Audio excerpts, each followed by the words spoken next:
Hello, everybody, and welcome into yet another episode of the Orbit Football Podcast. We're doing our Week 10 preview today. Got a pretty solid slate, I will say, this week in Week 10. Should be pretty interesting. We should get some shapings of some certain, conference championship games and what might come to play with some of the games that we're going to talk about this week and what we have in store. But before we get into that and before I start talking with Tyler and Blake about our predictions for the week, we got to talk about one major thing that happened in college football that Tyler and I kind of hinted on in our recap of Week 9, and that was the college football playoff rankings. The first ones came out on Tuesday. Tuesday night, we got to see him number one, to a couple people's surprise. Ohio State ranked number one. All three of us kind of could see that coming. We predicted Georgia is what we kind of sat with behind the scenes, but Ohio State's one. Georgia 2, Michigan 3, Florida State 4, Washington 5, Oregon 6, Texas 7, Alabama 8, and that's where we're going to cap it off for now. For most of that top 25. Another interesting note is that they had Missouri over LSU. Missouri, obviously, that head-to-head matchup went the way of LSU. So interesting to note there. Louisville all the way up at 13. So a couple notables there, but, we'll have to see how it plays off. I will ask you both, though, Tyler and Blake, do you guys have any immediate thoughts on these rankings moving forward? For me, I don't really have anything notable. It's just the first week. We still got 4 or 5 games to play for most teams, so everything's gonna go ahead and shape out. And I know we have a few games on the list that are really gonna shake some things up in the and I would say the top 10. Yeah, we'll definitely have to see that. Blake, do you have any thoughts before we get into some picks? Yeah, no, pretty similar, honestly. I think everything is kind of how more or less you expect it to look here. Washington at 5, right ahead of Oregon is, kind of the one thing. Washington maybe has a better case than Florida State, some would say. Other than that, though, it doesn't really matter. We're still pretty early on. Everything's going to work itself out. I feel very confident about. I don't think anybody's going to be needs to be too frustrated yet over these. I think we're going to get some interesting results this week, though, that'll really thin the herd a little bit on who's really going to be in the hunt at the end of the year. Yeah, it's almost kind of like a contender and a pretender week that we're going to have in store this week. So let's waste no more time and get right into it. Like we said, loaded schedule this week, and we got to talk about the one that's probably the most loaded, I will say. We have had our eyes on this game for a minute.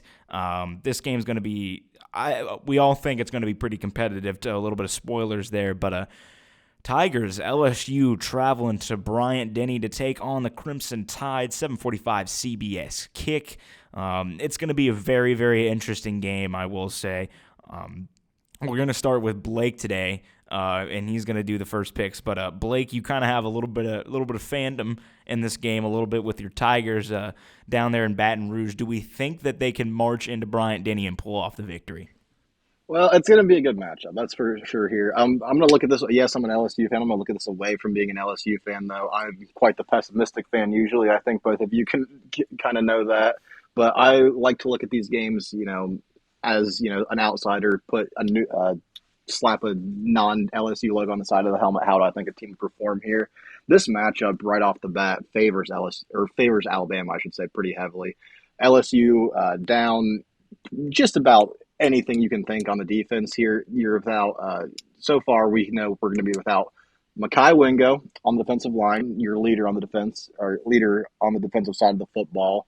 You're without Zy Alexander, who has really come on, kind of found his footing, and the secondary there on the outside corner spot. Struggled early in the year, but looked solid against Auburn, looked good against Army, got hurt right before the half against Army there. Deuce Chestnut, Denver Harris have been out for several weeks with some off-the-field issues. They have not practiced in a while, and they do not look like they're going to return to the team anytime soon. We don't know if they will return to the team, period. So that's four defensive starters down there. It's not a great spot for LSU to be in. You're going to rely on true freshmen on the outside corners room to step up here. Javian Toviano, it sounds like, will be probably one of the guys that step in there. Ashton Stamps, a PFO true freshman corner as well. Sounds like he's going to get some playing time. He has missed some time with injury as well, so we'll see if he's good to go or not. But if he is good to go, you assume he will get the starting knock on the outside there alongside or opposite of Toviano, I should say. LT Welch also sounds like he might get some play time there. Another young guy, I believe, sophomore. So it's gonna be a prove it game for a lot of the guys on this LSU defense. Mekhi Wingo should be a decent, replacement there. There's a lot of depth up front for LSU. That's the one spot where there really is depth. But they're banged up in the secondary, and it's already been a struggling secondary. We've known this all year long. They have looked bad for a lot of the season. Finally, against Auburn, they showed some resilience. That prove it game that we all kind of were waiting on. And then against Army, of course, Army not a team that puts the ball in the air. Not really much to say there on that. But they stopped the run well against Army. Army can run the football at least. So it's going to be an issue of on that side of the football. Can Alabama create the explosive play? Everybody else really has outside of Army and Auburn, as I just said there. So can Alabama create the explosive play? That's been their offense all year long. That's how they've had to score. It's been let Jalen Milroe get out of the pocket and create something, and let somebody win downfield, whether it be Isaiah Bond, Jermaine Burton, or anybody else in that receiver room, Corey Brooks in there. There's going to be opportunities there for that to happen. Can Alabama run the football in this LSU defensive front? I doubt it. That's why I think it's going to have to come through the air. LSU's been solid against the run all year long. They've been, one of the better teams in the SEC, borderline top 5. It's a good front. And Alabama, again, we've documented every time we talk about them, struggles on the offensive line, especially in the run game. So they're not going to see a ton of success in the run game, I doubt. It's going to be about creating the big play. Flip sides of the field here. LSU offense, we know, probably the best in the country. If not, it's just one of the best at minimum. They've been almost unstoppable all year long, but they're taking on maybe the best defense in the country here in Alabama. Alabama's defense has looked exceptional. Their pass rush has been lights out recently. They can stop the run with the best of them. We know they shut down A&M. They've shut down Tennessee, especially in the second half there. Both these teams obviously coming off bye, I should say, as well. As is tradition, these two teams come off bye every year to play each other. So we've got a good matchup in store here. To win this game, Alabama needs to find a way to slow down something on the LSU offense, whether it be the rushing or the passing attack. And I think the odds are going to be it's going to have to come in the rushing game, because I don't think Alabama's got the horses outside to slow down LSU's receivers. I don't think that's going to happen. LSU's rushing attack's been one of the most underrated in the country this year, in my opinion. It's looked great. The offensive line has blocked well for Logan Diggs and for Jaden Daniels to do it with his legs as well. Alabama's going to have to shut that down if they want to win this game, because yes, LSU's secondary can be had in explosive plays, but Alabama's offense with its struggles isn't going to be able to keep up in a shootout here, I don't think. So Alabama's got to find a way to limit this LSU offense, and it's going to have to come, I think, through shutting down that run game and trying to make it a one-dimensional thing, where you just try to tee off in Jaden Daniels in the pass rush. That's the other thing that's going to happen here. Alabama's got to get a pass rush. LSU's offensive line has been solid in the past game, but again, Alabama's pass rush has looked great in the past few weeks. They've got great guys outside there. Dallas Turner especially has, finally come on again to be what we expected him to be. So we'll see how that goes. For LSU to win this game, it's just going to be about, you have to find a way to stop the big play. That's the one thing. If LSU can stop the big play here, I don't see the path for Alabama to win this one. So if LSU can stop the big play here, and they need those young guys to step up here, guys that haven't seen the field much. So obviously, as I'm saying this here, it sounds like this matchup favors Alabama, and it does. It absolutely favors Alabama heavily in Tuscaloosa as well. Coming off a loss, teams don't beat Nick Saban back-to-back years. We saw the stat a couple of weeks ago that 3 teams have done it in his entire tenure in the SEC. That being said, I'm going to take LSU in this one. There's just something about the way this game feels. I like young guys in a big-time role here to step in and make a difference. I really do. I think that, like I said, Toviano, Welch, and Stamps, assuming healthy, are going to step in and make enough of a difference here to limit the big play for Alabama and to find a way to LSU's offense, I think, is just going to keep rolling. I just don't see them getting completely shut down enough for this Alabama team to keep up. So I'm going to take it. It's going to be close. I see no way it's not, but I'm going to take it 34-32 for LSU to come in and beat Alabama and take borderline control over actually, no, I guess that would give West control to Ole Miss, but we'll see how that goes as well. So at least to take second place control in the West. Yeah. As you mentioned, I believe it would create a 3-way tie actually atop the West. between Alabama, Ole Miss, and LSU as it would currently stand, with those teams all with one loss in conference. But I'll turn it over to you, Tyler. What are your thoughts on this game? So yeah, you kind of hit it. I think Alabama has the matchup advantage in this one. They're going to be at home. Teams normally don't beat Alabama in back-to-back years. And I think after last year, I think Nick Saban kind of had maybe not a target on LSU, but losing the way they did, especially Alabama down this stretch had that.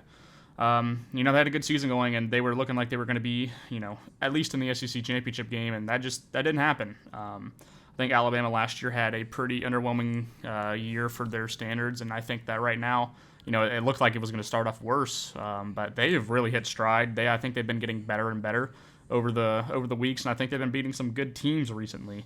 My biggest issue is Alabama going to be able to put themselves in a position where they're not going to have to come from behind? Because it seems like they are coming from behind in the big games. Lately against Tennessee, they were down, scored 27 points straight, and ended up beating Tennessee. But that's my biggest thing, because I think they can get out to a big lead. I don't think LSU is. I don't think they're really going to give up that deep ball too much. I do think Alabama is going to be able to keep LSU off balance. So I think they'll be able to find a run game, work a lot of play action. I think that's going to be what Alabama's going to have to be successful in, is play action and third down. Third down is going to be big for Alabama, because if they constantly keep giving LSU the ball back, and especially this offense the ball back, we know what LSU's offense is going to be. The offense has never been the issue with this LSU squad.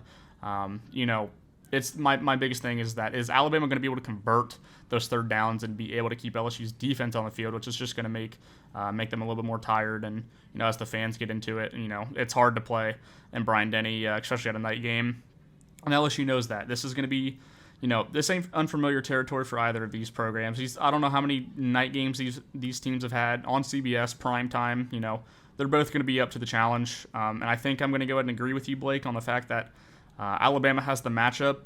They really should win this game when it comes down to it, but I'm going to pick Alabama for those reasons. I'm not going to go with LSU just based off feel. I know I've done that for some other teams, but I think Alabama, this is going to be a close game, but I think Alabama is going to be able to do just enough to get out of Bryant-Denny with a win, keep the SEC West, I guess chokehold that they kind of have on with, the Ole Miss and A&M wins, but I'm going to go Alabama 33-27. It's going to be close, and it's going to be tight, but give me the Crimson Tide. So you're going with Alabama, so that makes me the deciding factor in this game. And I really swung both ways on this game. Obviously, it's been well documented that I am very high on LSU this year. I'm probably still the highest person on LSU maybe in the country right now out of anybody other than a delusional LSU fan, and not in a delusional sense of that they don't know what's happening, but because they love their team. I love this team. I love this team's offense, more specifically because Jayden Daniels balls out in this game. He's a Heisman. I think he's got the Heisman wrapped up at that point. I think that he's clear by far and away the front runner of the Heisman this year. I've been saying this since about week 4 or 5. This dude can ball. I've been a fan of this kid ever since he was a freshman at Arizona State. I love watching him play, and to see him now really in his final year with LSU, with a team with as many weapons as he has around him offensively. I mean, it's fantastic. But like Tyler said, offense is not the issue for LSU, and it never has been this year. It's been that defense. The secondary has been very suspect, and that's putting it lightly. When you look at this team, they've been really good against the run.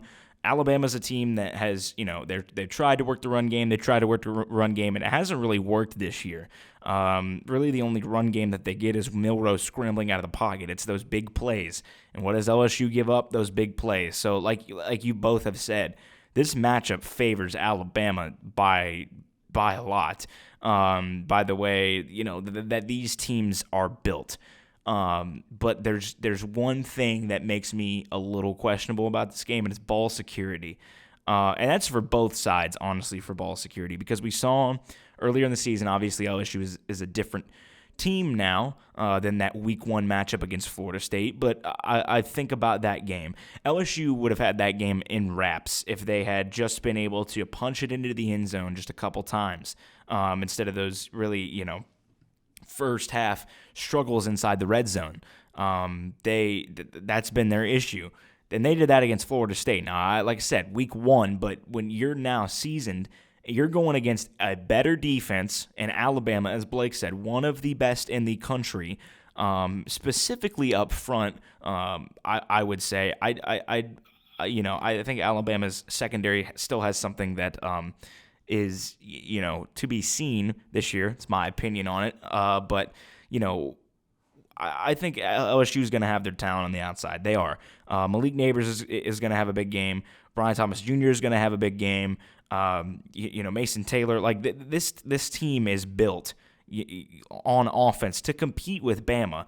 It's just Bama's built for defense, and all they really need is a turnover or a stop or something in this game, and I think Alabama could very much swing it, especially in front of your home crowd, very much swing this ball game.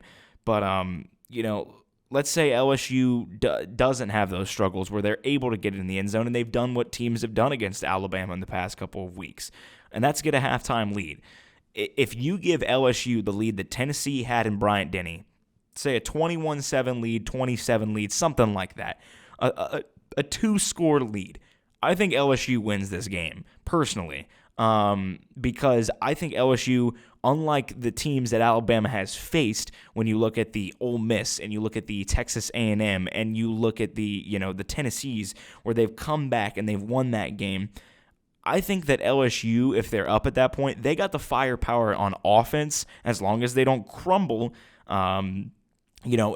Internally, they have the firepower on offense to where, second half Bama comes out and they absolutely punch them in the mouth. The defense or the offense for LSU can answer right back, and that's the big thing that I think LSU could have in this game. But if this game is like a 1-score game or anything like that at halftime, I think Bama is going to take over the ball game like they've done countless times. LSU, for them to really win this game for me, they're going to need to be up at half, and they're going to need to have a cushion at half. And by cushion, I mean 2 scores. They got to be up by at least 2 scores. 10 points is maybe not even comfortable enough for me. Just because I know what Alabama is in the second half, and I know what this team is. I got this team figured out. This team is a team that gets very sluggish. You might see a turnover or 2 in the first half. Milroe struggles to find his footing, and then they come out in the second half, and there's an 80-yard shot play to Jermaine Burton or Isaiah Bond or somebody like that. And I don't see them having issues of doing that to LSU. And it kind of sounds like I'm kind of leading LSU in this game, which I am to an extent, but I just think that Alabama is built better for this football game. I think that these are 2 very, very good football teams. I think these are 2 teams that could win a national championship this year. I will say that straight up. I think these are 2 teams that can win a national championship this year. I think that, Alabama in front of a home crowd, like we said, this game, CBS night game, these 2 teams are used to this. It's an environment really like no other when these 2 teams meet, and that really the first Saturday in November. It's going to be a great game. I think it's going to be competitive, but like I said, I think that LSU is going to have an advantage in the first half. I do. I just think that they're going to be up at half by about a field goal. Something like 21-17, 24-21, something like that, to where Bama's right there. And I think that's going to come back to bite him in this game, because I think Bama's just going to turn it on in the second half, get those shot plays, and LSU is going to be playing from behind at a certain point, and that's where, one mistake from Jaden Daniels just crumbles, or a fumble or something, just crumbles that team. And because of that reason, I'm going to go with Alabama in this game. I just think it's not smart for me to go against Alabama in this game. Even though I want to, I don't think it's smart. So I'm going to go with Alabama in this game. I got the Tide 45-35, very high scoring matchup.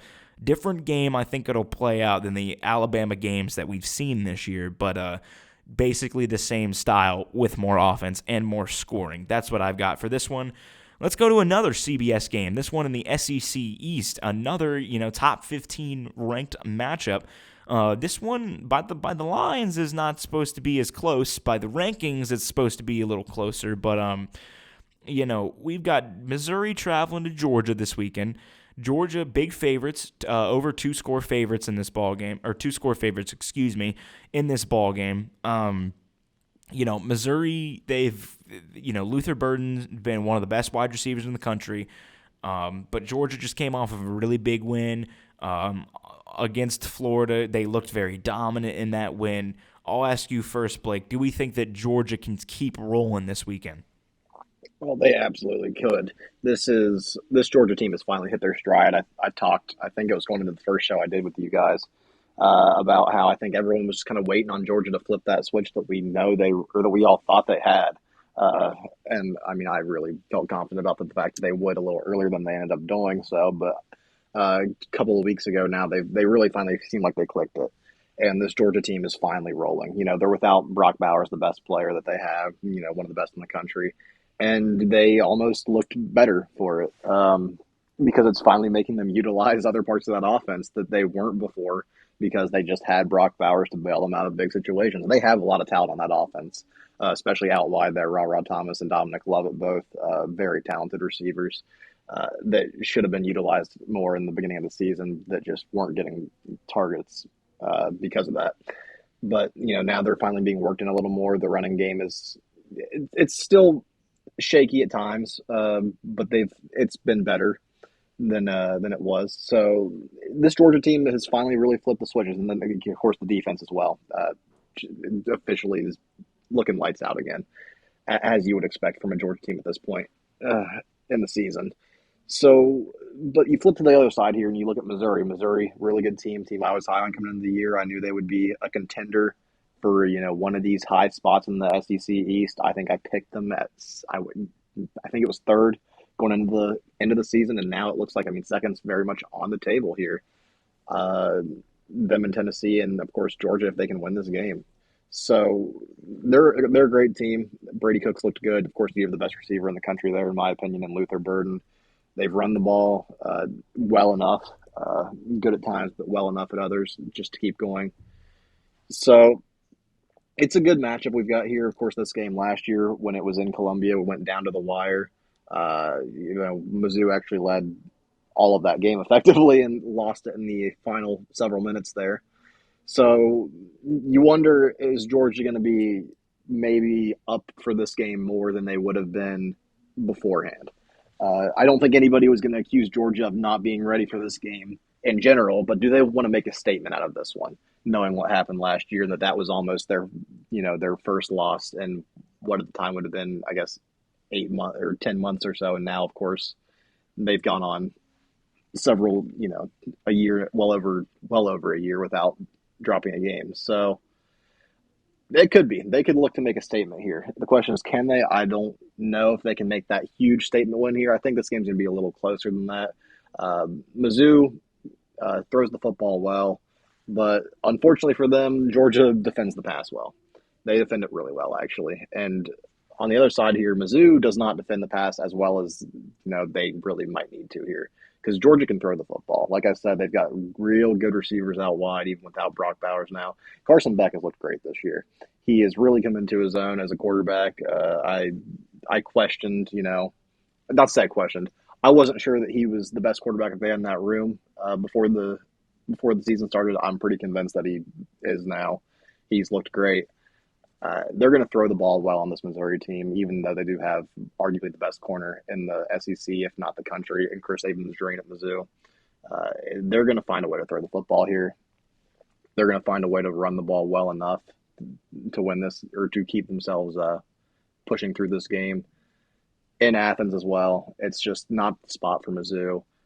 This game obviously could decide the SEC East, and probably will decide the SEC East effectively. I guess there's still a chance that the Tennessee-Georgia game and Tennessee-Mizzou games could both make a change there. But this feels like probably the game, and I'm taking Georgia to win it. I think Georgia's going to be up for it. I don't think there's any doubt. I think they're going to be up more than they would be normally for just a top 15 opponent because of what happened last year. I still think it's going to be a close game. I think Mizzou's going to give them all they can handle here. But I've got it 26-23 for the Dogs. Mizzou will give them a ride, but it's not quite timed. Yeah, you bring up some good points there. I know, like you said, they're coming back after that game last year. Was a very interesting game. But Tyler, I'll ask you now, what are your thoughts on this game? So my biggest asking point in this game is, what does Missouri look like on the road? Because their only road games they played this year were at Vanderbilt and at Kentucky. That's it. They're going to hit the road here at Georgia, one of the best SEC environments that there is to offer. At the 3:30 CBS game, big time game, top 15 matchup between the two. I think Georgia's going to be up, but I also think Mizzou's going to be up.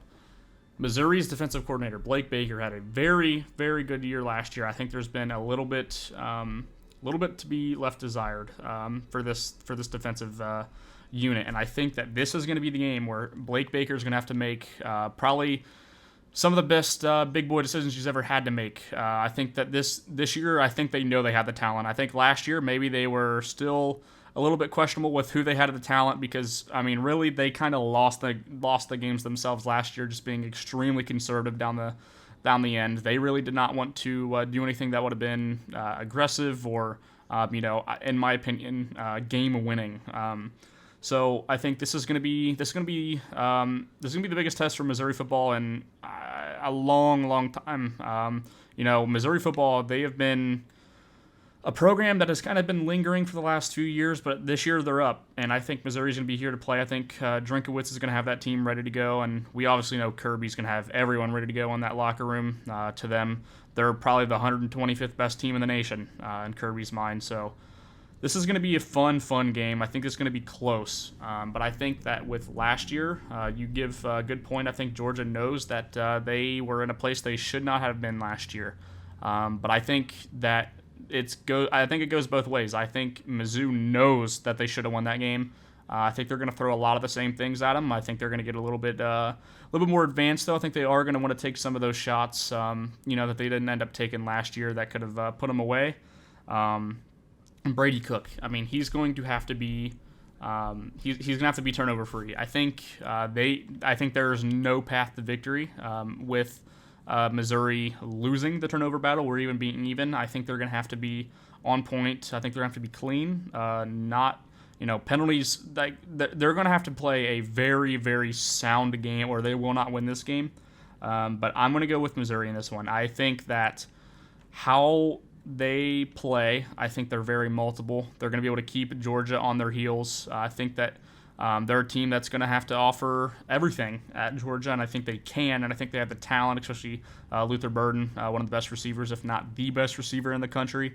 When it comes to Georgia, I think that they have plenty of talent. Obviously, I have them in my top 3 for a reason. They've been number 1 all this year for the most part. I believe they're at 3 now, but they're a good team. But I'm going to go and pick Missouri in this one. I think that there's a lot surrounding this game that models or numbers really can't predict. I think that's one of those games that's going to happen. And with that being said, I'm going to go ahead and go 24-19, low-scoring game. Missouri's going to be able to get out on the road, though, and they're going to take down the Georgia Bulldogs. So you're going with the upset in this one. Blake's going with Georgia. I think Blake brought up a really good point when he said that Georgia kind of hit their stride in that game against Florida because they needed somebody else to step up, and it really wasn't one person. It was just that different players on the team really stepped up in that game against Florida. Personally, I think that Missouri is a lot better of a football team than Florida is, and I mean by a decent amount. I just, obviously, like you said, Luther Burden, Brady Cook, Brady Cook is going to have a good game. He's, like you said, he's had some struggles with turning the ball over. He did in that LSU game. That was the difference in that game. Could be a similar situation this Saturday. I think Missouri's going to play charged up a little bit, though, because they know what's there for them.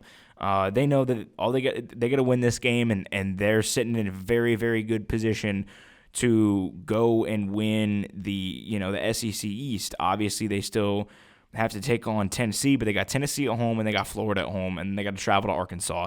That would be it. Obviously, all 3 of those teams are not easy wins by any stretch of the imagination, but you put yourself in a really good position if you win this ball game if you're Missouri. Your only loss in conference is to LSU. You played them very well at home. You just had, like I said, those turnovers from Brady Cook. And that's where I think that Missouri doesn't really have the recipe to beat Georgia. For me personally, I think a way that a team beats Georgia this year, I think you just got to have a really balanced attack on offense. I don't think Missouri has enough of that, and even more so leaning against the run. I think might be the recipe to beat this team. I feel like Missouri, when I get that grasp and that idea of Missouri, they're a team that throws the ball a lot. I mean, Luther Burden is just 95 yards away from having an 1,000-yard season, and he's still got 4 games left to play in the regular season. There's time, and he still had a very impressive season. Missouri likes to throw the ball a lot. It's going to be tough to do that against Georgia, and I think because I don't think that they have enough of a balanced attack. I think that it's going to cause some problems for them in this game. I just think that Georgia's at home. They're in front of a home crowd. I don't think that this is really going to be a letdown game for them. I just think they're going to play Georgia football. It might be a little close here and there. I think it's going to be a competitive game. I think that Missouri has the talent to make it a competitive game, but I just think that Georgia's also going to come out with something to prove, because they might feel slighted by the College Football Playoff Committee and saying, we're the number 1 team in the country, not Ohio State. People that are arguing about Michigan being better than us, that's not true. I think Georgia's going to have a little bit of a fire underneath of them as well in this game. Not as much as Missouri does, but enough to really spark something in this game. And for that reason, I think I'm going to go with the Dogs in this one. I just think this game favors them. I think that the matchup favors them. I don't know. I just like it for Georgia in this one. Like Tyler said, it's really hard to kind of predict this one based on models and everything that you want to say. It's just a very interesting stylistic matchup, especially with circumstances at play. But I'm going to go with Georgia in this one. I think Missouri keeps it close. I'm going to go 31-27 in this one. Give me the Dogs over the Tigers in that game for the SEC East. But to moving on now, we will go a little out west to the opposite side of the country to Los Angeles. USC's taking on Washington this weekend. USC, obviously, they got their win that they needed last week in a very dramatic fashion, I might add, against Cal. They were down for a majority of that ball game, came back and won it when they needed to, due to possibly some bad decision making in that game. But regardless, USC pulled it out. Washington been sleepwalking a little bit since that win against Oregon. Now they got to turn it up. They got to travel down to the Coliseum. Blake, what are your thoughts on this game? Well, let me just not mince words. Washington's going to win this football game. I'm going to not mince words. I'm going to jump right into that part here. This game my breakdown here is going to be a whole lot less about what this football game looks like than what USC looks like. That team is a disaster. That program kind of feels like a disaster in the total. Of course, a program much more of a sum of all parts than a team, but that program feels like it's coming apart at the seams, just like the team has clearly done on the field. USC's in a bad spot. It's just, there's no doubt about it. Their recruiting is a concern right now because they're not recruiting pieces that can fix the clear issues they've got, which are on really the lines of scrimmage and, of course, defensively. Their offensive output, sure, it's still there, but how long is that going to keep up when your defense keeps giving up 50 a game to a team like Cal? No disrespect to the Golden Bears and Wilcox, obviously. I think that he's got a good staff there. I think he's a good coach, and I think he does a lot with a little at Cal, but it's not a team that USC should be, giving up 49 or 49 to and having to put 50 on to win a football game. It's just not. That USC is just a disaster. It's a walking disaster. We've seen it for several weeks now. Kind of saw it start crumbling against Arizona. Of course, I think it should have crumbled there, but Arizona grasped a defeat from the jaws of victory in that game. And then they went right into the next week, and it all came apart for USC when they went to South Bend. So, and it's just continued to go downhill since. There's questions about, certain commitment of certain pieces at USC. Who knows if that's true or not at this point, but it's just not a good look right now for what's going on there. Washington's a good football team. You can't afford to be in a state you're in against Washington. You can't. Yes, Washington's had their slow kind of few weeks since that game. They struggled against Arizona State. They've had a certain, I think lackluster, kind of out of the gate slow since that game. Yeah, I just don't think it matters. I just think this USC team is it's come apart. I don't know if that locker room is fully invested at this point. I certainly don't think the defense. I don't think it matters whether the defense is invested or not because they're not going to show up to put up any kind of fight to a strong Washington offense that we know can really show up whenever need or whenever they, find it again. And if you want to get your offense right again, which feels like Washington might need to, do it against the USC defense. It's not going to be hard. You wonder if some D2 programs could put up a nice little 30 bomb against this USC defense. It's probable right now. It's just not a good spot for that USC program. I'm not going to even consider taking them in this game. I'm not sure they win again this season right now. It's a tough run the rest of the way. It's not good. So I'm taking Washington. I'm taking them big. It's 52-28. I think they're just going to run Southern Cal here. So you're going with Washington big in this one. Tyler, I'll turn it over to you. What are your thoughts on this game? Yeah, I mean, everything you bring up, I agree with. Their defense, even at the start of the year, I guess I should say the start of the conference play, it has been a disaster. Somehow worse than last year, honestly. They have not looked good at all. The offense is still, the offense is still as advertised, I would say. But I think this week could be an interesting point of discussion. I think Washington is a bit better defensively than they get credit for. But Washington really has been they've kind of stumbled after a one possession win against Arizona State, which came down to the very final quarter, and Stanford was down I think like 2 points or something with like 4 minutes to go in that game. So they got to find their footing, but I think if you want to find your footing, I think USC is probably going to offer a good opportunity to do that right now because, like you said, Blake, this program just doesn't feel right at the moment. On and off the field. Some rumors about Lincoln Riley possibly looking towards the professional part of the game has been coming out. And I think that with this, I think the only way USC wins is if they don't give up a 40 bomb. And can they do that? I don't know. But if you're going to ask that against one of the best offenses in the country, led by one of the best play callers in the country, led by some of the most best talent in the entire country, that's going to offer probably three day 2 or earlier picks in the NFL draft just offensively this season. It's a tough test. Yes, it is at USC. Whether home field advantage matters there or not, who knows, because it is the Coliseum, and that place, we'll just say how it is. It doesn't get filled up very often. So we're going to just have to wait and see, I guess, on this game. But like you said, Blake, I don't think this game was going to be close.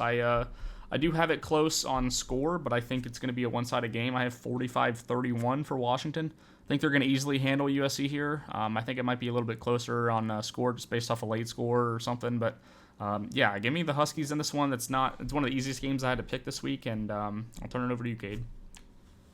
Yeah, I have this game the closest, actually, even though I agree with both of your guys' sentiments that USC is just kind of in a downward situation. The reason really why I have this close is because I've been disappointed in Washington the past couple of weeks. I thought that this team, obviously, I thought Oregon was the better team the day that they played. And I haven't switched that since. I really haven't switched that up for most of the season where I thought Oregon was better than Washington. Washington has more, I would say, high-end talent than Oregon does. I think Oregon's better well-rounded, but Washington, like you said, the NFL talent on this offense is absolutely insane. Rome Odunze is I'm at a loss of words. I don't even know how to describe it at this point because this dude is amazing. But I've noticed something more and more as the season's gone on for Washington. And, this team, the way that this team plays, period, any sense of the fashion, it depends on Michael Penix Jr. If he's having not his best game, they're not going to have their best game. Case in point, Arizona State. Defense played pretty well. Obviously, you're going up against a third-string quarterback at Arizona State, and at one point a fourth. So I would think that they'd play well, but Michael Penix Jr. did not play very well in that game. He found a little bit more of his footing last weekend against Stanford, kind of bounced back since that Oregon game, but I think it depends on him, and I think that he's going to be able to have much success against USC. I do. I think that Washington is a better football team than USC. I do. I just have some concerns with this team right now. Not concerns enough to where I think they're going to lose, but concerns enough to where I think the defensive side of the ball might be a little speculative after this game against USC.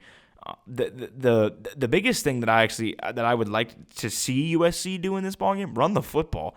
I mean, Oregon ran all over this Washington team when they played them with Bucky Irving and Jones. I mean, you got Marshawn Lloyd. Use him. I would say use him in this game.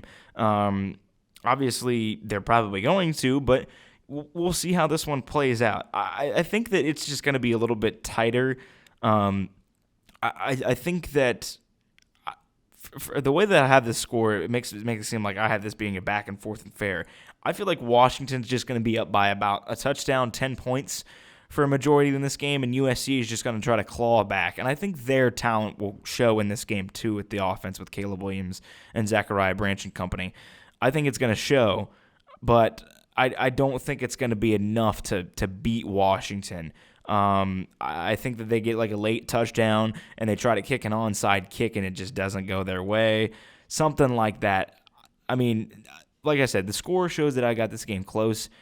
I just think that Washington kind of leads by about 10, kind of holds pace, but USC chips away a little bit when the game is becoming dire. And for that reason, I am going to go Washington in this one. I got a 37-36. Like I said, super close, but I just think that Washington kind of takes care of business when they need to, and USC once again falls and on track for a 7-5 performance. Moving on, it's Bedlam time. One of the last renditions of Bedlam that we're going to see for a minute happening this year due to the departure of Oklahoma and Texas from the Big 12 to the SEC. Thank you, ESPN, for allowing us to lose this great rivalry matchup. But Oklahoma coming off a loss last week against Kansas. Oklahoma State been rolling recently. Blake, do we think that the Sooners can, bounce back after that loss last week against Kansas? Well, I certainly think we're going to find out pretty quickly in this one. I think we're going to see, if Oklahoma comes out firing or not. What is that loss going to do? Can it rejuvenate them or can it, break them a little bit? It's still a team that I think they feel a year ahead. I think all of us kind of felt that this team was still a year away under Venables. They lost so much when Lincoln Riley left. They lost a lot to the transfer portal. A lot of that team ended up going to Southern California, and they weeded out a lot of the guys there. So that team was kind of barren, and Venables built it back up his way. He built it up a good way. I don't think any of us really questioned his ability to do so. It felt like that they were going to need one more year before this team was going to be ready to contend. And then there they went. They went into the Cotton Bowl and they beat Texas, about a month ago now. So it kind of felt like it was all rolling. But now here again, they stumbled the last couple of weeks and finally they fall to Kansas. It's an interesting spot here for sure. This is a spot where I do think Oklahoma's still the better team here, but I think you're going to see a team that wants it more in Oklahoma State. So it's going to be about, does the team that wants it more win it, or does the team that's just better win this one? Because Oklahoma State's going to play this game about as hard as they've played a game ever. Mike Gundy is going to want this one badly. I think he's made that one pretty clear. It's a spot where Oklahoma does not let people run the football on them. They haven't all year. They've been great against the run. What is it? 3.6 per carry right now is what they're giving up for that defense. Oklahoma State's run the ball fairly well, 5.6 per carry though. So Oklahoma State's going to have to run this football. That's the truth of the matter, because if you want to talk about which one's stronger, the pass defense is stronger for Oklahoma at the end of the day. And Alan Bowman, although he's had a good couple of weeks, I think we can all agree isn't going to light the world on fire in this game through the air. If Oklahoma State's going to win this thing, they're going to have to do it on the ground, and they're going to have to establish it early, because you cannot fall behind to this Oklahoma team. Not the way Dylan Gabriel can throw it, and they can throw you out of it, and not the way that their pass defense for Oklahoma can shut down your pass offense.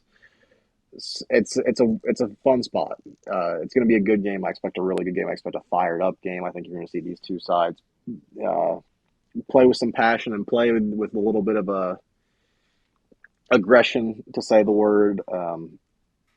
and what I'm hinting at is I think we're going to see a little bit of chippiness on the field. I think you're going to certainly see some Oklahoma State fire lead to some on-field passion. I don't know that we're going to see altercations per se, but there's certainly possibility for it. I think the way that this game's going to be hyped up in the Stillwater locker room all week. So, and this game being in Stillwater, of course, going to just add to that. It's a weird spot.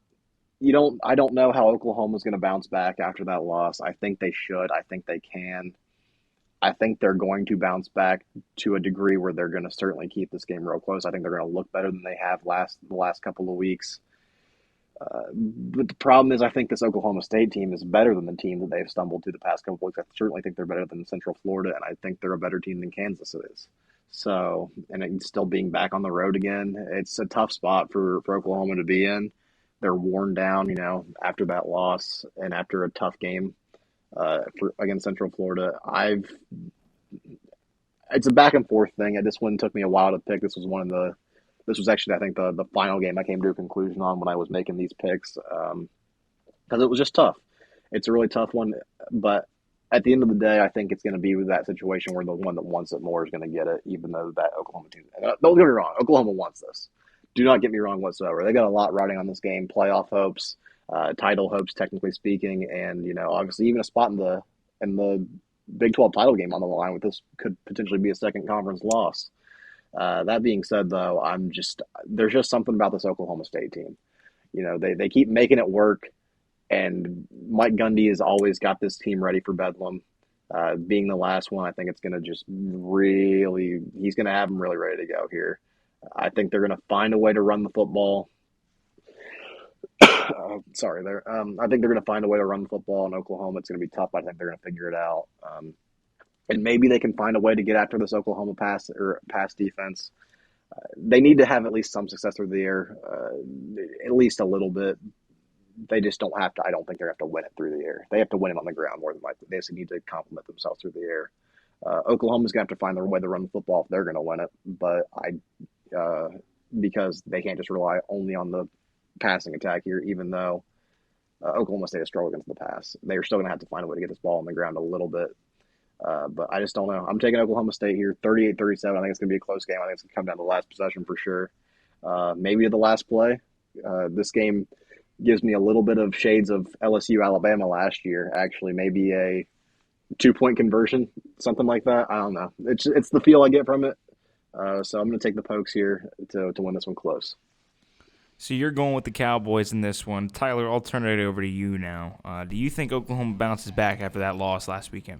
So, Blake, you were talking about how Oklahoma State is going to have to run the ball. Well, it helps that they already have a 1,100-yard rusher in Ollie Gordon. Ollie Gordon has been an absolute animal all year, averaging close to 8 yards a carry, which just is a compliment to the offensive line there and him himself. He's a fantastic ball player.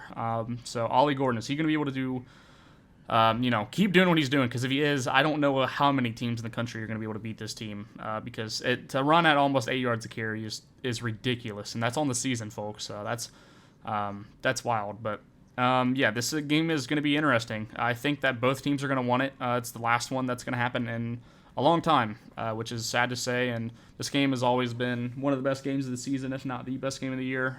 Just craziness on both sides. Seems like a random game every year. But those are the good football games. But for this one, I think I think Oklahoma, they're going to be able to find a way to stop the run. I think they struggled a little bit last week. They let up some explosive plays, which I'm sure they didn't want to do. That was on the road, but I think Oklahoma, it is in Stillwater, which is going to be a tough environment, but going to play Kansas when it was raining. We had a huge rain delay and just cold in general. I don't really know how the weather is going to be this weekend, but I'm sure it's not going to be worse than what it was this week or the past week against Kansas. I think that they're going to be up to play this game. I think talent here is going to win out, and I think Oklahoma's the more talented team. I think Oklahoma knows that they got a freebie when they beat Texas. They can afford a loss in conference play, but I think Venables is a great coach, and I think he's going to get them back focused. I think he's going to be able to get them ready to go up, go play in Stillwater, and go ahead and take this one. My biggest thing is, though, Oklahoma State, they're going to have to stop the pass. Kansas found a way to do it. They limited Dylan Gabriel pretty heavily. Are they going to be able to take some things that Kansas did against them? Because if they do, I think that's a big part of this game. Just Dylan Gabriel is going to have to be, obviously, he's going to have to be back because Oklahoma just did not look like a very great football team last week. They were able to run the ball, but they didn't look like Oklahoma. They've been sleepwalking, kind of like you said, Blake. And they finally lost the one that they were supposed to lose. So with that being said, though, I think Oklahoma, I think they're just going to be back. I think they're going to be ready. I think they're going to be refocused. And with that being said, I'm going to go and pick them to win this game. Low scoring. I have it 27-17. I think they're going to be able to limit the ground game, and I'll take the Sooners in the last one in a while. So you're going with Oklahoma on this one, and I was kind of split on this game too, similar to Blake. It took me a minute to really get this game figured out because I think Oklahoma State's going to be able to run the football in this game. Obviously, they're going to have to do it to have success. And Oklahoma, they're more situational in this game. This game is honestly super situational for me personally. Last game in a while. It's in Stillwater. Oklahoma has so far, Oklahoma looks like we said, like Tyler said, they got that freebie when they lost to Texas. They still feel like, they could be the best team in the Big 12.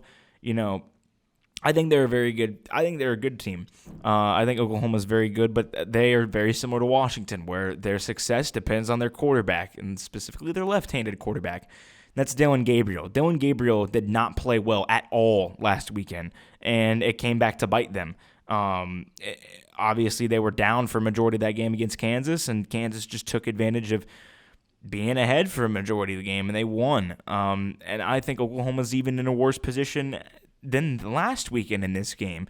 I mean, you got to go off of a loss on the road, go back on the road, play your rival in the last matchup of the rivalry for at least a foreseeable future, and you did not look the best last weekend. Your defense didn't look the best. That's the big thing about Oklahoma this year is that Venables, obviously having a guy like that, you're hoping you got a good defense. They've had a good defense this year, but it kind of, got a little exposed last weekend. And I get Oklahoma State is a very, very one-sided team, but this team, for a team that lost to South Alabama, to hit your stride and turn around in conference play just like that, I mean, hats off to them, man. Like they just missed out on my top 25 this week, but the way that I'm going to pick this game, I think they're going to see themselves in the top 25 next week. This is going to be an interesting game. I just think situational. It favors the Pokes in this one. I think that something about this game, something about the allure of this game, something about how I think this game's going to play out. I think it's going to go Cowboys in this one. So I've got Oklahoma State 26-22. Very defensive affair. Chippy, as you guys both mentioned, back and forth of these teams, should be an interesting one. It's Bedlam. It's going to be fun to watch. But another big game, the second big game that we're going to talk about in the Big 12 this weekend, Kansas State at Texas. This game, very interesting. Kansas State, they started Will Howard this year. They looked like they lost on a heartbreaking field goal to Missouri, and then a couple of weeks later lost to Oklahoma State, and then they switched things up. Started freshman Avery Johnson, and they have been rolling since. They're rolling in here down to Texas. Texas without Quinn Ewers is mentioned, but Blake, how do you think that this game's going to play out on Big Noon? It's certainly going to be a big noon worthy game. I think you look at this team the last 3 weeks, they're averaging 265 yards on the ground. They're bleeding teams to death on the ground right now. And a big thing of that is that they've, when they're going to run the football, they're putting Avery Johnson back there, the true freshman quarterback, and he has just electrified that run game and really electrified that whole team. It's a 2 QB set still. They're still running Will Howard out there to throw the football, threw it well last week against Houston. And what was just a brutalization of that Cougar team. It's a weird spot because this team has clearly found stride. There's no question about that. This is a good football team. This is a team that I thought was going to be solid going into the year. I think we all thought it was going to be solid going into the year. That really struggled a little bit in the early part of the season. They didn't really feel like it was all there. Well, you get some playing time to your true freshman QB, and it just all changes. Clearly, it's revitalized that entire football team. They're playing tougher. They're playing better. Their defense is playing better, significantly so. They've allowed 24 points since they lost to Oklahoma State. 21 of those came against Texas Tech. They've allowed 3 points the last 2 weeks. It's a good football team right now, with Kansas State. Problem is they're playing Texas. Texas, in my opinion, is still the best team in the Big 12. One of the best teams in the country. I think I still have them ranked in my top five or rated in my top five. They are a good football team. There's no doubt in my mind about that. So what the question becomes here is, which side wins out? Texas has been banged up a little bit. How healthy are they going to be going in this one? It looks like at least healthier. Of course, they're going to be without Quinn Ewers, we know, but Malik Murphy more than a capable quarterback. My concern is with, the injuries they've had on the defensive side of football. Most of those guys, it seems like, are coming back now, which is good, and are playing at least at a more complete level. Because that's going to be the big thing here. I have no real concern about Malik Murphy and his ability to handle this game any better or worse than Quinn Ewers would have. I think Malik Murphy's a very capable quarterback, both on the ground, through the air, any way you need it. So where I'm going with this one is going to be it's just a weird spot. Texas's defense is better than the three Kansas State has faced the past 3 weeks here that they've been able to run on. Texas's defensive front has been great. We saw them against, of course, everyone saw them against Alabama. I think that's when everyone really remembers them. And then, of course, against Oklahoma as well. And Dylan Gabriel was able to run on that Texas defense. So that's kind of the question: is that can Kansas State recreate what Oklahoma did? It's what's going to have to happen. They're going to have to recreate the way Oklahoma was able to run the football with the quarterback here. They're going to have to put the ball through the air a little bit. I think it's going to be still split. I think you're going to see Will Howard be the one throwing it primarily, and I think you're going to see Avery Johnson be the one primarily running the football. But they're going to have to do it with a high level of success for sure. Texas is going to still be able to move offensively. I think the defense for Kansas State, like I said, been good the last 3 weeks. Can they be better than Texas' offense? It's going to be tough. I think that the defensive line for Kansas, for Kansas State, as good as they are, is still going to have a pretty tall task on their hand with that Texas offensive line. It's going to be a rough day. That being said, I think, of course, DKR is a much tougher environment than Lubbock is, which is the only away game that Kansas State has played in this 3 week span that we're talking about right now. So it's a spot for sure. And everything I say sounds like I'm favoring Texas. And in my mind, I feel like this matchup certainly still does favor Texas, just because of how much or how good I still think Texas is as a football team. And that's coming from somebody who's got Kansas State, I think, at 11 right now. So that being said, though, Kansas State just has this fire. They have a fire that is, tough to put into, ranking a team or rating a team. It just feels like this team has found something that they're clicking on all cylinders. It's what Kleiman's been able to do the past several years there. It's how they got to the Big 12 title game last year. It's how they've really kind of come on in the second half every season since he's been there, more or less. They have been a second half of the season team. That's just the way it's been. I think that's going to be the way it continues to go. And I'm going to take Kansas State in this one. They're going to go on the road. They're going to beat this Texas team in Big Noon. It's going to be close. It's going to be a hard-fought game. I think there's going to be points put up, but I'm going to take it 33-28 here. So you're predicting the upset on the road, a really close game. Tyler, I'll turn it over to you. Like we said, Big Noon. Should be definitely an interesting game. What are your thoughts on this game? So I think the first thing we should probably start off with, I don't know if people were aware of what this line looks like. Texas is only favored by 4 at home, which I think a lot of people would be shocked because you see a 2-loss Kansas State team and how are they 4-point underdogs at home? It's because they've been playing really good football the last 2 weeks. Really. 82-3, they're outscoring opponents. TCU and Houston both at home, so gonna have to go on the road to do it this time. But they've been playing really good football lately. The only conference loss they have is Oklahoma State. Their other loss was Missouri, so they lost to some pretty solid teams, it turns out, and both were on the road. So if they can get it, if they can play like they have been the last 2 weeks at home, they are going to have no problem beating almost anyone in the country because they've been probably playing the hottest football. And I think a lot of people are starting to realize that, which is a good thing. They started off slow, but ever since Avery Johnson came in, it kind of it revitalized what this team has been able to do. Chris Kleiman and Colin Klein, the offensive geniuses that are at Kansas State, they've been able to get this offense going. And I think that's going to be a big thing because Texas offensively has been, they've been really consistent. They've been basically putting up 30 points all season, if not more. So I think this game is going to be a race to first one of 30 might be the winner here. And with that being said, I think both of these teams have a really good chance to do it. I think Texas is going to be a little bit better. I think Kansas State is going to have to grow in the game, and depending on what that spread looks like when growing into it, if Texas goes up 14-0 early, or Kansas State makes some good stops early on 6-0, I think it's going to come down to conversion, third down conversion, and what you can do in the red zone. That's going to be where this game is won at. It's going to be where the game is lost, and I think that Texas has been playing. They've been playing with fire, especially with that the Houston game on the road. That was not a great game, but that is obviously when Quinn went down. Malik Murphy, I feel like he'll be fine in this game.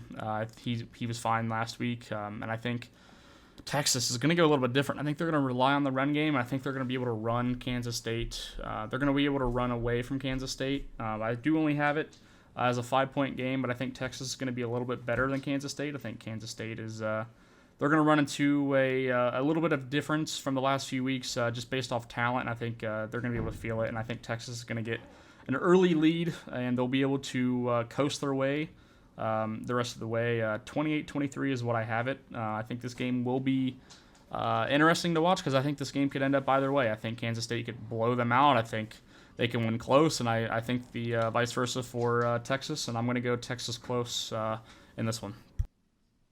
Yeah, you bring up some good points there. This is an interesting game. I really kind of thought that this was going to be more of an interesting game about 2 weeks ago. After they beat TCU, I sat there and said, man, Kansas State, they've found something right now. And I still think that's true. They found something. And like you both have said, they've turned it on in the second half of seasons really in recent years, and it's helped them out a lot. Last year, obviously, they got to the Big 12 championship. They won the Big 12 last year. I still think that that's the most forgotten Power 5 champion of all of last year, was that Kansas State won the Big 12. Like, that happened, folks.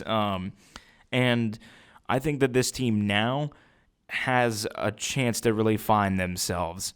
I think they have found themselves at this point, and I think they're peaking right when they need to when you look at their schedule. They needed to peak for this Texas game. They are really peaking for this Texas game. And I think that really puts them in a good position. I don't really think that Texas is even in a bad position for this game this weekend. I just think that the way that things have played out, Kansas State's on a mission right now because they still got a shot to win the Big 12. All you got to do is take down Texas, and you're sitting pretty good because everybody toward the top right now, the Big 12 has one loss. That's why we're talking about these 3 Big 12 games, and this is number 2 of 3.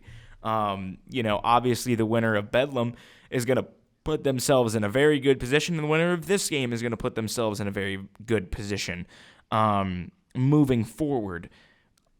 This game, like I said, it's super interesting to me. I think that this is one of probably the better games that will unfold on this schedule this week. I think that this game is going to be competitive. No matter what way you slice it, I think it's going to be competitive. Texas has the talent. Texas does have the talent. I think Texas is honestly an easy top 5 talented team in the country this year. And I think with Murphy, they'll be fine. I don't think that him being their quarterback for this game is going to pose any issues. He's been, like you said, he was fine last week, and he was fine in his relief of years against Houston. But I don't know. Just something about Texas. Texas being Texas, I guess, might be the reason that I'm going against them this week. Little spoilers there, but I don't know. I just feel like this is a really good position for Kansas State. to kind of cement themselves that, yeah, we made a change. Yeah, we flipped ourselves around and we put ourselves in a very good position. And I think that that's going to be, I think that that's going to be fine for them, and they're going to put themselves in a really good position to take control in the Big 12. Like I said, I think this is a very competitive game. I think this game comes down to the last drive. I just see this one playing out that way, and with that, I'm gonna go with Kansas State here. I'm gonna go with the Wildcats to upset Texas. At home. They're going to travel down there, put themselves in a good position for the Big 12, and I'm going to go with the Wildcats this one. I think Avery Johnson, Will Howard, company get the job done. I'm going to go 34-30. Give me Kansas State over Texas in this one, going with a bit of the upset in that one. And now for the third and final Big 12 game with Big 12 championship implications that I'll talk about this week. We've got Kansas traveling to Iowa State. Kansas coming off a big win. This could be looked at as possibly a letdown game, but Blake, I'll get your opinions on this game. Well, to start off here, I think a big thing that people are not going to realize going into this one is Iowa State, of course, at home here in Ames, is the favorite in this one over a team that just upset Oklahoma. I think last I saw it was 2.5-point favorites. It may have moved since then. I'm not sure, but I mean, you wonder what of that is baked into being this being a letdown spot for Kansas, but also the fact that, truth be told, I think Iowa State's the better team of these two. I'm just going to say that outright right now, and I think that with the line or the Vegas and the powers that be here that control the lines agree with that statement that Iowa State is at minimum a equal team with Kansas here. Of course, 2.5 being usually about the number for a home field advantage. So at minimum, this is looked at as a kind of even on matchup here if it were to be neutral field with the favor going to the home team. So where do we stand on this here? Iowa State has been great defensively for really about the whole season. That's been their MOs. They've been able to keep themselves in just about every game because of that defense. This passing defense especially, they've been really good at limiting the passing game. That hasn't been the issue. The issue has been the offense, at least at the beginning of the year it was. They replaced a lot. They replaced, a starting quarterback once again, after losing Hunter Deckers to some, off-the-field issues with the gambling probe that we know is going on. They're without who was their projected starting running back in Jarrell Brock at the beginning of the season for the same issue. They had a lot of that going on at the beginning of the season, so they turned over what was already a young offense the year prior with a lot of guys that hadn't had any experience up until last season. They were supposed to get these guys going into this year with it being a year that they were going to have the experience and really get rolling, and they lost it all and had to kind of restart. And it showed at the beginning of the season, of course, losing to OU in an ugly game, losing to Iowa in what is always an ugly game. The offense was an issue at the beginning part of the season, but it's really not anymore, or at least it isn't nearly what it was. The offense has kind of started to click, and it clicked a lot sooner than it did last year. I think a big difference there is the play calling and who is calling the plays there. So they finally have found something offensively. Rocco Becht has looked like a capable quarterback. It's a good. This Iowa State team, I think, is quietly one of the better in the Big 12. So what's going to come of this in this spot here? Can they knock off the team and upset the team that just upset Oklahoma? I think they can, and I think they will, quite frankly. Kansas, yes, it's a less down spot, but also they're going to have to find a way to move the football on this Iowa State defense, and I don't think they're going to be able to, frankly. I don't see it happening. I just don't see it in this case. I think it certainly could. I just don't think it's going to. Iowa State is going to take this game, I think, and what's going to really feel maybe a little closer than the score looks. I've got a 10-point game here. I've got 27-17. This game might feel a little closer. It might get played a little closer, but I'm not even sure that's going to be. I wouldn't be shocked if Iowa State comes out and just dominates this football game. I really wouldn't. I like what I'm seeing in Ames a lot right now. I have long been very high on Matt Campbell as a coach. These two can certainly, you two can both certainly attest to that.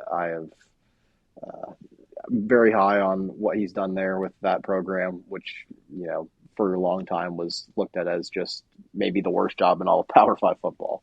So he's done great there. I think he's going to continue with it. And, this is going to be that third game where we're going to take what is, 6 potential Big 12 title game contenders and narrowing it down to 3 or 4. And I think Iowa State's going to keep their kind of dreams of making it back to Dallas alive here, or to Arlington alive here. And they're going to take this game. Yeah, so you're going with the home team in this one. Tyler, I'll turn it over to you. Do you think Iowa State can handle business up in Ames this weekend? So this is obviously it's a letdown game, no matter who's playing this game and where it's getting played at. This is just a bad spot to be in. You just come off one of your biggest, recent program wins, and the way they did it, they looked good doing it. They didn't luck into the way. They didn't. They just took it to Texas straight up, and they ended up leaving with a win. And now you get to go on the road Oklahoma. and play. Oklahoma. Now you get to go on the road and you get to play in Ames, which is not an easy place to play. It never has been. It never will be.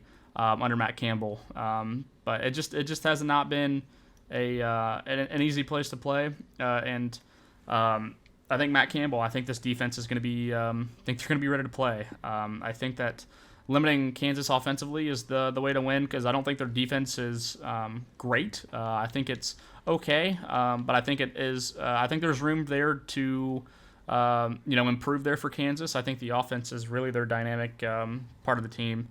And I think defensively, I think that they're going to have an answer for either Bean or Jalen Daniels, who will be starting. I'm not really exactly for sure who it is. It seems like Jalen Daniels has supposed to have been starting a lot more games than he's played, so we will have to just wait and see on that. A lot of midweek injuries and stuff that's kind of happened, kind of turned up, so that's going to be an interesting question, but I think Jason Bean, obviously, we've seen what he's done all season. He has been up for the task to play for Kansas, at the quarterback position. He did it last year. He's done it this year. He just beat Oklahoma, and a big touchdown that he had was close to a 50-yarder, based off just a veer. So he's going to be ready to play. I think Kansas is going to be ready to play. I think Lance Leopold has that place in a good spot. I just think that this is I think this Kansas team is not they're not good enough to avoid this kind of spot, and I think this place is going to be really hard to play. I think this crowd is going to be into it. I think, I don't think many people noticed, and honestly, myself, I thought Iowa State had 2 losses in the Big 12. They had 1, and this is going to be a big win for them that I'm predicting. I'm going to go 26-21 to defeat Kansas, ranked Kansas, that is, which is another fun thing, but just a really tough spot for almost anyone to play in, so give me the Cyclones. So you're going with Iowa State. Both of you are going with Iowa State. I initially was going to go with Iowa State in this game. I also agree that this is a big letdown spot for Kansas, but I think I'm a little higher than you two are on Kansas. I think Kansas is a good football team. I'm going to straight up say it. I think Kansas right now is the 4th best team in the Big 12. I will straight up say that. I have that reflected in my rankings. Obviously, they lost to Oklahoma State, which was a tough one. They have 2 losses in conference. Didn't look very good in the second half against Texas, but something about this Kansas team. I said it in our preview last week. I thought I initially had them close with Oklahoma, but I thought Bean playing instead of Daniels made a difference. It really probably wouldn't have made a difference. Kansas just outplayed Oklahoma last weekend. But then you got to turn around and you got to go play a night game in Ames. This is a tough spot for Kansas. Very, very tough spot for Kansas. I don't feel confident in picking Kansas in this game. Like I said, I was initially going to go with Iowa State, but just because of situational circumstances. I feel like Iowa State just has all eyes are pointing in their direction, and they should be favored in this ballgame, and they probably should win this ballgame. But unlike you two, I think that Kansas just has a little bit more oomph behind them. I think that this team, I understand that Tyler said, and he brought up a good point, he doesn't know if they're good enough to really, survive the letdown game. And I think they are just by a hair, but it's mostly because of who they're playing in this letdown game. Iowa State, I got to see this team in person, actually. You two did not get to see this team in person. I get to see this team in person. Granted, it was in week 3 and they lost to a MAC team, but it was in week 3 and they lost to a MAC team. I was there. I got to see this team. I got to see the Matt Campbell meltdown. It was it was an interesting time at Peden Stadium on the campus of Ohio University watching that game unfold, the 10-7 victory. But I just think that Kansas has an offensive pulse that I don't think that Iowa State has on this team. I don't think that they have really the offensive pulse. I think if Kansas scores 30 in this game, Kansas wins this game. Like, easy. I think Kansas has that pulse on offense, no matter who you want to put at quarterback. I understand it's a tough spot, and I understand that you're probably not going to get the best game from either Jalen Daniels or Jason Bean. I understand that. All signs are pointing, Iowa State's the easy pick here. But I just think Kansas has a little something special.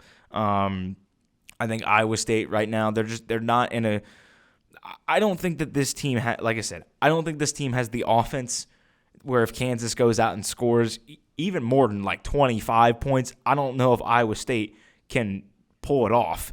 And that's where I'm going to go with Kansas in this ball game. I just feel like I said, letdown game, should be picking Iowa State in this one, but I'm going to go Kansas. Something about this team, I just think the offense is good enough for them. I'm going to go Kansas in this one, 26-24. Very, very close game in Ames, but give me the Jayhawks. And speaking of close games with conference championship implications, we're going to travel down to Louisville as the Hokies of Virginia Tech. They're 4-4 right now, folks, but they only have one conference loss, and they're currently sitting tied for second place in the ACC. Yes, I said that correctly. And they are playing another team who's sitting tied in second in the ACC, Louisville. This is a very big game. This is a game where the winner is likely sitting in a position where they control their own destiny to make the ACC title game. And yes, I said that we could maybe see an 8-4 Virginia Tech in the ACC title game. I know it sounds crazy, but it's possible. Louisville coming off of a big win at home last weekend against Duke, blanked them in that ball game. Blake, what are your thoughts on this game? Yeah, my immediate thing here is that this is going to be a problem matchup for Virginia Tech. They've played good football the last few weeks, but there is a glaring issue here, and it is they are not the best against the run, the rushing defense. And we know that Louisville likes to run the football, and they run it very well. They've run it very well all year long. That's kind of been their MO. Of course, the Plumbers put it through the air a decent amount and, been successful at that. But they run the football extremely well at Louisville. And it's going to be tough for that to not come to fruition here against Virginia Tech, especially with this game being at home for Louisville. There's certain things that can be said. Virginia Tech's offense has taken a step up in the past several weeks. They've played some competition, though, that I don't think has been great, to say the least. I think the Syracuse team that they ran has been that's been the trend for that Syracuse team recently, is just to get run out of the stadium by whoever they may play. So Virginia Tech has looked good. They're still in the conference fight, but I'm going to be honest with you. And I'm going to be pretty blunt with it here, I don't think they're really a contender in this. This could come back to bite me, certainly, but I don't think this Virginia Tech team is particularly good. I just don't see it. They've been good at stopping the pass, as I mentioned, or at least efficient at it. Their offense has shown flashes here and there, but they're not by any means a complete unit, offensively nor defensively. They're not a complete team. They're pretty far off from being a true contender in the ACC to make it to the title game, I should say. I don't think they're anywhere remotely near being a contender for the title, but just to make it there, I think they're still a bit kind of far off here. And Louisville, first year, obviously, there for Brom. They've looked great. They dropped a bad game in a letdown spot against a backup quarterback on a very cold and, if I remember correctly, it was a raining game there against Pitt. So that one blemish there certainly doesn't look great, but Louisville's played really good football all year long. They handled Duke last weekend. They're really hitting stride right now. They look good.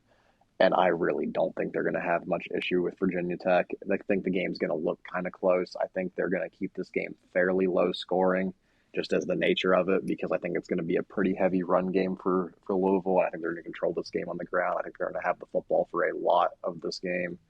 I think it's going to feel pretty dominant at the end of the day, even if my score doesn't show it. I've got Louisville taking it 21-17.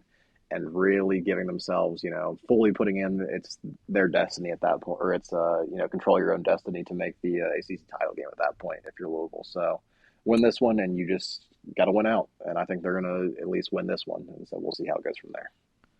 So you're going with Louisville in this one. Tyler, I'll turn it over to you now. What are you thinking for this ball game? Do you think Louisville is going to get the job done? So this is weird because Virginia Tech is 4-4, and I mean, if they win this, they can put themselves in the driver's seat to make the ACC championship game. And if they lose, they might not even make a bowl game. So this is a really odd team. I don't think a lot of people have seen them being 4-4 at this point. I certainly did not. Their only conference losses at Florida State, which is that should be expected, and they've been able to beat Pitt, Wake Forest, and Syracuse. Not the best conference slate, but guess what? After that, if you do win this game, you have to go at Boston College, which they've been better than I expected, but they really haven't been great. You go at NC State, or home against NC State, and NC State's they're a fine team. They just beat Clemson, but they're not, I think, expected to be. They're not what they were expected to be in the preseason. And at Virginia, which is, that game should be close. Rivalry game should be a close one, but you got to win this one, and this one is big.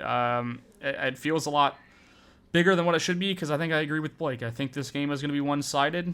I do think Louisville will win this game, but I think it's going to matter how close it is because if you always allow a team to get back into the game at any point of the game, they can come back to bite you. Say Louisville was up 6 the whole game, and Virginia Tech can score a touchdown on the very last, play of the game, and they'll win the game.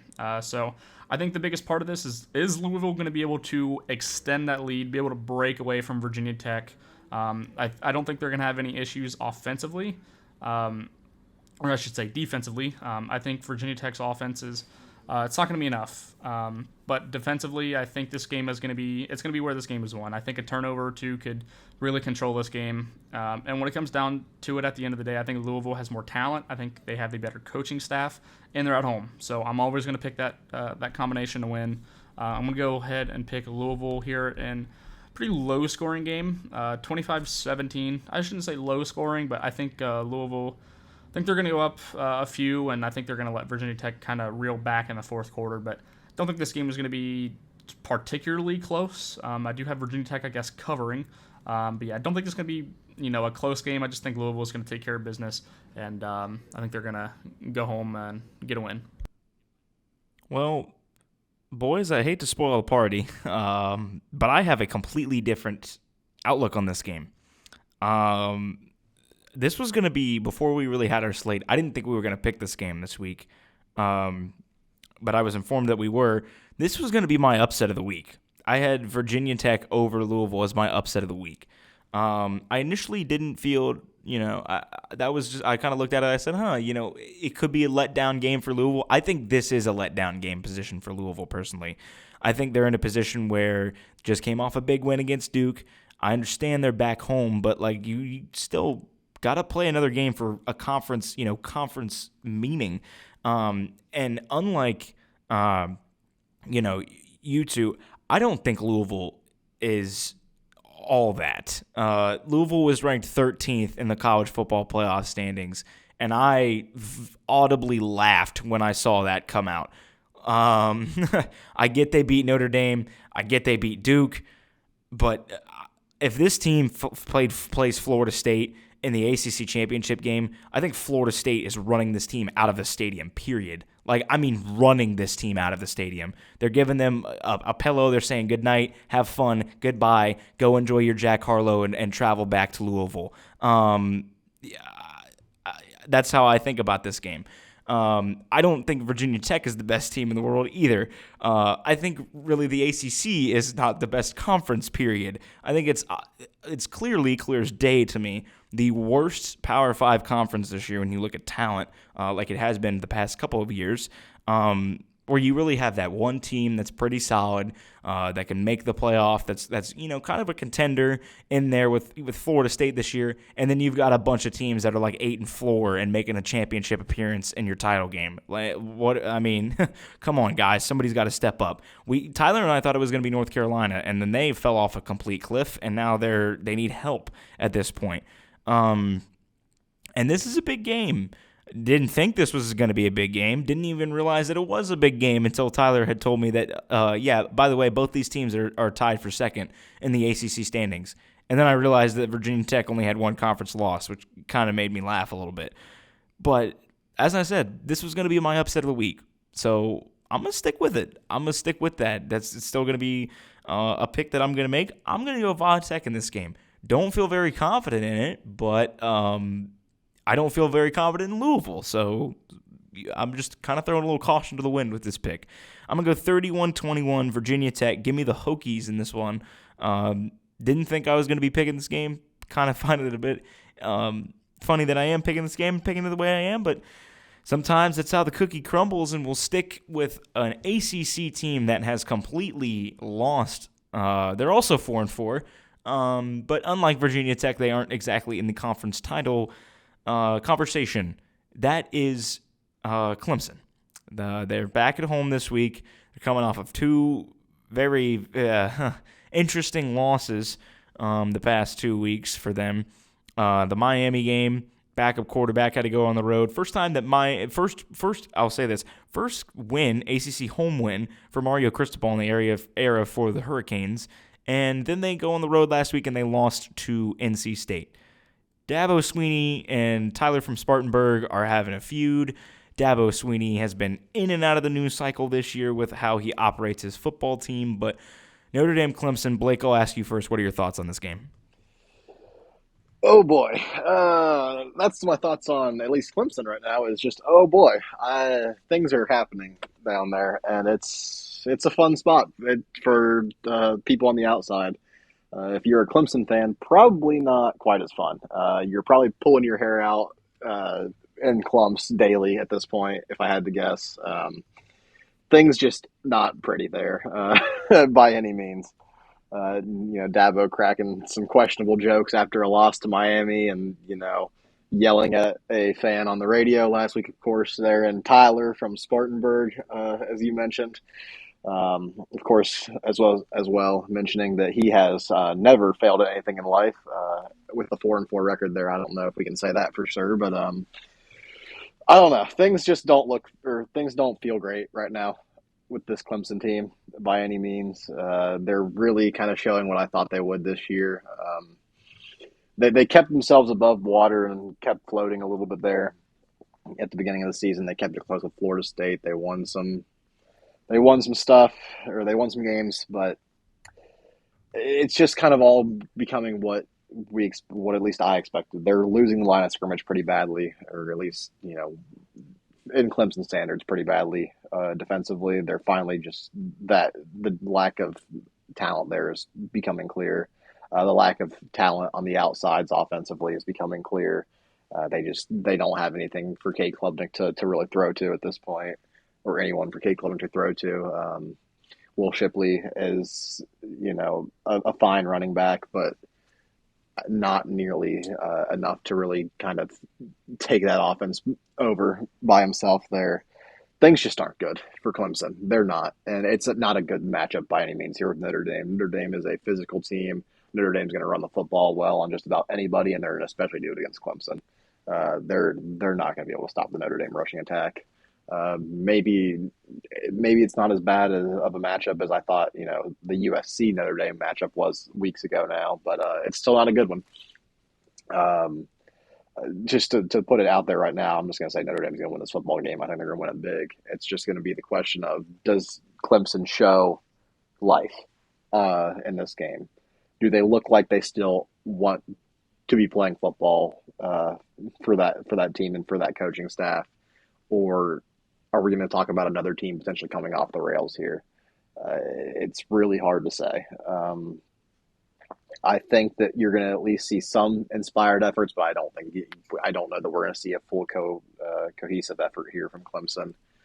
It's just not a great spot for them. I don't think it's going to be a close game. I've got a 37-20 Notre Dame. I know I didn't talk a lot about Notre Dame in that, other than the fact that they were going to run the football well, but that's all you got to say right now, really, is that they're going to run the football well, and their defense is going to be plenty good enough to handle what has been, once again, a lackluster Clemson offense.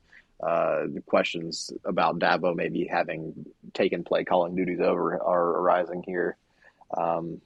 And with the way things are going, it's very possible that that's the case. It's hard to say, without knowing from inside, but it's just not a good situation. I don't think the right pieces are in the right places right now at Clemson, and I'm not sure that they're going to end up in the right places under the current leadership. So we'll see how that goes. Later on this year, we'll probably talk about that.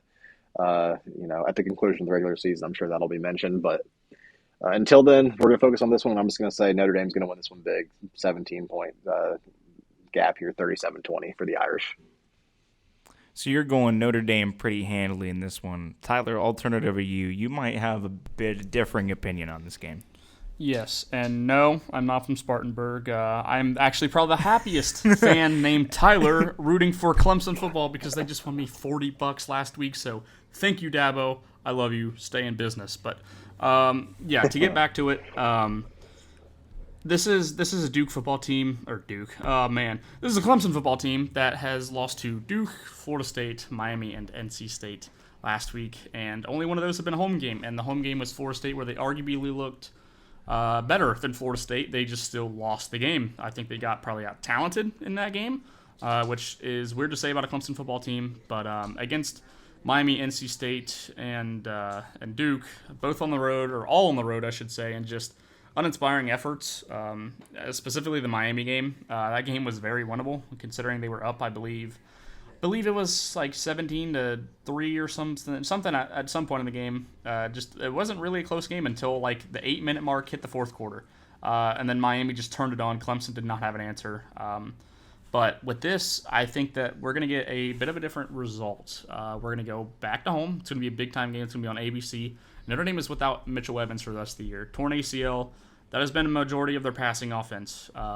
And the one thing that Clemson is able to do at a very good rate is they can stop the run pretty well. And I think Notre Dame is going to want to do that. I don't think there's going to be a lot of scoring in this game. I think there's going to be an ugly football game. I think it's going to be really low scoring. Notre Dame just killed Pitt last week, 58-7, to move to 7-2. But I think this is going to be a different game. I'm aware that Clemson might be off the rails. I hopefully that team is ready to play, because that's a lot of what my pick is about to go into. I am picking Clemson to win this game, 19-10. Going to be a low scoring game. I think Notre Dame's going to try to run the ball. I think they'll be able to run the ball at somewhat of an okay level, but I don't think it's going to be good enough to pair with the passing offense that I have not a lot of faith in when it comes to the receiving talent. And I think that the defensive talent of Clemson is going to be able to win this game. Really ugly game, really low-scoring game, and I think Clemson, I think they'll be ready to play. They looked good against Florida State, which was a while ago. It was at home, but it was a big game, and I think this is going to be a game that Dabo wants to win, because if you lose this game, you fall to 4-5, and you still have to play the Carolinas, which at South Carolina, not a good team, but I bet they'll be ready to play that game. That's for sure. So I don't think you want to fall to 4-5 here. I think Clemson has a lot more to play for than Notre Dame. So give me the Tigers. Don't feel great about it, but that's what I'm going to go with. So you're going with the Tigers in this one, and talking about you don't feel great about this one. I feel perfectly fine with this pick, because I'm agreeing with Blake on this pick. I don't think Notre Dame is going to absolutely throttle Clemson, but I think Clemson is this team might not make a bowl. Very much so, because if they lose this week, they're 4-5, and as Tyler mentioned, still got to take on the Carolinas. That's those are some tougher games. And I think Clemson right now is sitting at a loaded shotgun that's reading 5-7. And if they don't pull this out, I think that shotgun trigger is going to pull. And I think the shotgun trigger will also pull on Dabo Swinney's coaching career at this university. If I were a Clemson booster, if I was somebody that would have any, affiliation with this Clemson football team, I want Dabo gone personally. I think that this dude is out of touch with football. I think this dude thinks that his way is the best. I think he's gotten too much in his head at this point. I think he's too egotistical for his own good, and it's going to come back to bite him in the end. And it already is starting to bite him this year. I mean, he forced out DJ Uiagalelei into the portal. He left. He is having a very successful season with Oregon State this year. They are still in contention for a Pac-12 title game, so there's still time. I think when you look at what Dabo's done, he doesn't use the portal. He doesn't adapt to college football. He like I said, he's out of touch. It's like he's the 95-year-old old man sitting in the corner of the room of the college coaches that still thinks that, things were better back in my day. That's the best way that I can describe Dabo Swinney right now. And I think that is reflected in his program. I think that Clemson's done, in my opinion. I get that they're going to show a little heart because they're playing in front of their home crowd and they're playing Notre Dame, and they could upset Notre Dame, but I think this team's checked out. I think that we're going to see that a little bit this weekend, which is a little unfortunate because I thought that this team, had ACC title game potential, and that quickly has fallen down the drain, and that has earned Tyler $40. So congratulations to him with that one. I was there when that bet was made, but I think this is going to be Notre Dame. I think this is going to be all Notre Dame. I got a 29-23. Give me the Fighting Irish in this one.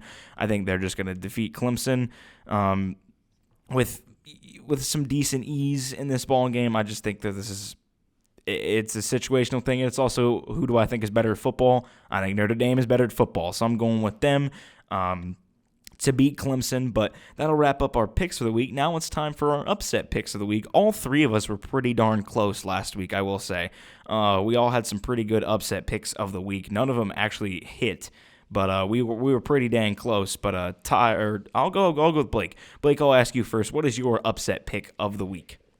Yeah, mine's pretty bold this week. I'm going to admit that right now. It's bold, number one, because it's a massive line here. It's an 18.5-point line, but it's also bold because if I were forced to make a title pick today on who I think is going to win the national title, I would pick the team that I'm about to say is going to get upset this weekend.